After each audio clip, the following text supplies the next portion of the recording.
Even though we don't hear from Elon Musk as much these days, the impact he's had on our politics is still being felt. The clearest example of that is Donald Trump, who Musk helped get elected with hundreds of millions of dollars and questionable tactics. Tactics that are now contributing to a criminal scandal affecting Musk. We're going to break down these developments, but before we dive in, please leave a like on this video, and if you haven't already, hit that subscribe button. It really helps support our work. Now, before we get into the criminal election scandal involving Elon Musk, let's start with a different threat to our elections. Donald Trump's attacks on mail-in voting, recently called out by Gavin Newsom and Jasmine Crockett. President Trump said yesterday as it relates to mail-in balloting, where he now is asserting that he's got his lawyers drafting an executive order and he's going after mail-in ballots, something that he is very well known for having used himself in Florida. He was an absentee ballot, meaning he was someone who went and got an absentee, mailed that in, like millions and millions of Americans. By the way, 80% in the last big election in California, folks used mail-in ballots, overwhelming number. What do you make of this latest effort by the president? Yeah, so first of all, I think that California, number one, is a direct target. We know that California has expanded access to the ballot box in ways in which some of us get frustrated, to the extent that you do have so many mail-in ballots. And you definitely had some nail-biter congressional races that came down to, the last batches being counted. And we know that this postal service isn't necessarily the best run under the current leadership. And so, yeah, it can be frustrating because it can make it to where if there's tight races, it's going to take us a little time.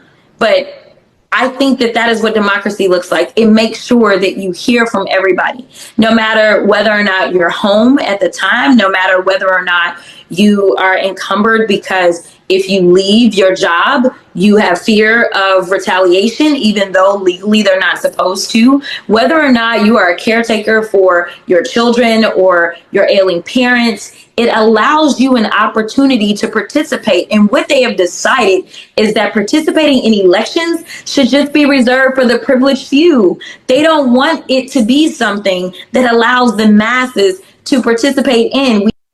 Donald Trump has consistently worked to undermine our elections. This isn't just about discouraging voter participation. It's about creating confusion, claiming victories, and setting the stage for his ambitions, including a potential run in 2028. Surprisingly, one of the biggest obstacles to his plans isn't the law, since Trump often ignores it.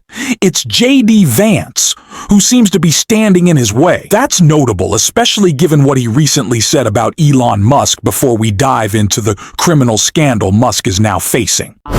He said it was, dramatic departure. And I know you know him well, you're good friends with him. But he said he's going to start a third party and that sent everyone into the stratosphere. But he's since kind of backed off that.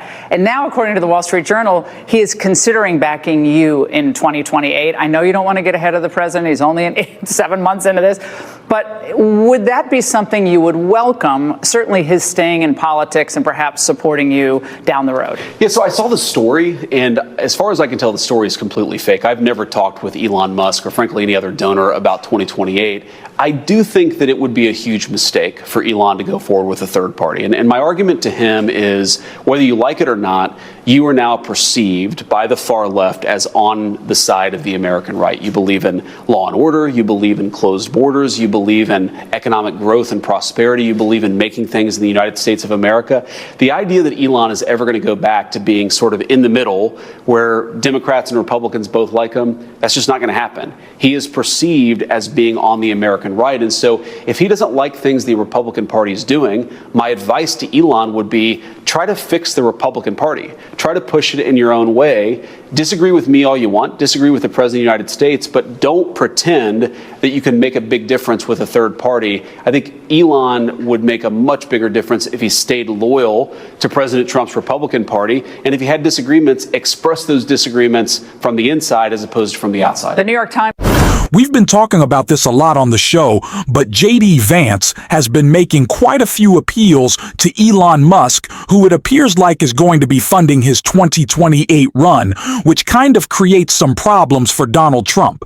Now, of course, he could just squash Vance with MAGA if he wants, but then why is Vance not really defending Trump on Epstein? Why isn't he doing everything he can to help him? Is it maybe for Elon, who Trump would never help again? I don't know. But this election crime scandal from Elon does add a bit of color to that all. Musk must face lawsuit brought by voters he convinced to sign a petition in $1 million a day election giveaway. Judge says a Texas judge rejected Musk's request to dismiss the lawsuit brought by a group of voters who say they were misled into signing a petition in handing over personal information for a chance to win $1 million. A judge in Texas denied on Wednesday Elon Musk's request to dismiss a class action lawsuit against him and his political action committee brought by a group of voters who participated in his $1 million a day giveaway leading up to the 2024 election. Over the last few months, lawyers for Musk and America, PACAC, have sought to get rid of the lawsuit brought by voters in battleground states who claimed they were defrauded when the tech mogul and his PAC misled them to believe if they signed a petition and gave away personal information, they could randomly win $1 million. In reality, Musk and his PAC had pre-selected people to win the $1 million in exchange for a spokesperson contract, meaning those who signed the petition had no chance of winning. While lawyers for Musk and the PAC argued that there were red flags in their petition announcement that should have tipped people off, that they were unlikely to win the $1 million, the judge disagreed. The court finds it plausible that the plaintiff would rely on Musk's assertion that $1 million would be given out randomly.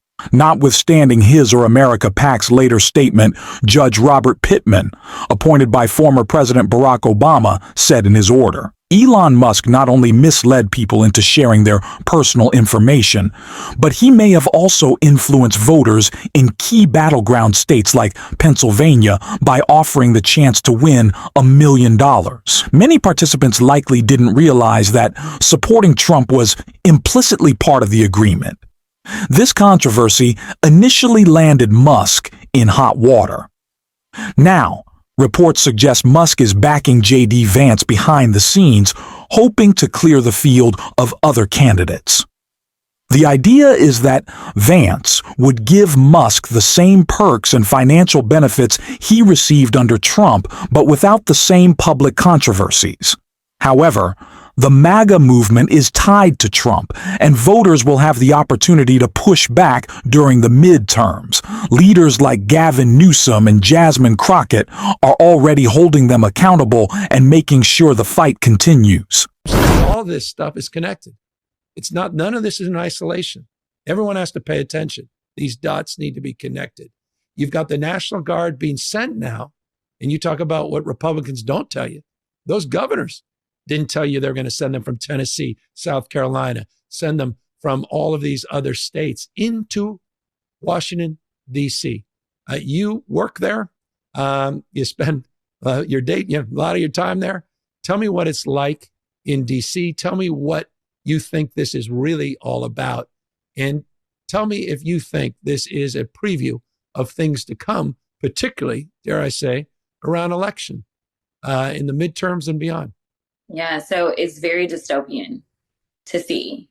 It's funny because I used to watch like The Handmaid's Tale, and I can't, right? I never finished, and I can't watch it because it is too close to reality. And so what we're seeing is this militarization, and obviously it started in your state. That was kind of the testing grounds, going to your state, going to a Black woman mayor's city first. And now we are in yet another Black woman-led city and taking over. And to me, it goes again to the level of racism and hate that is constantly spewed out of this administration. Now, they hate for you to call them what they are, but listen, I mean, if it walk like a duck, quack like a duck, then I guess it is a duck. So, like, racism is racism, and you are specifically targeting these Black-led areas. This is the way we have to fight, communicate, and stay present on every platform, all the time, every single day. Elon Musk has shown that controlling social media and information can be used to influence elections, and now he's facing the consequences of those actions. If we want to push back, we need to be visible and active everywhere. That's why this show exists, and why supporting independent media is so important. And if you want to help, hit that subscribe button, leave a like on this video, and if you made it to the end, drop a blue heart in the comments. And until next time, I will see you soon.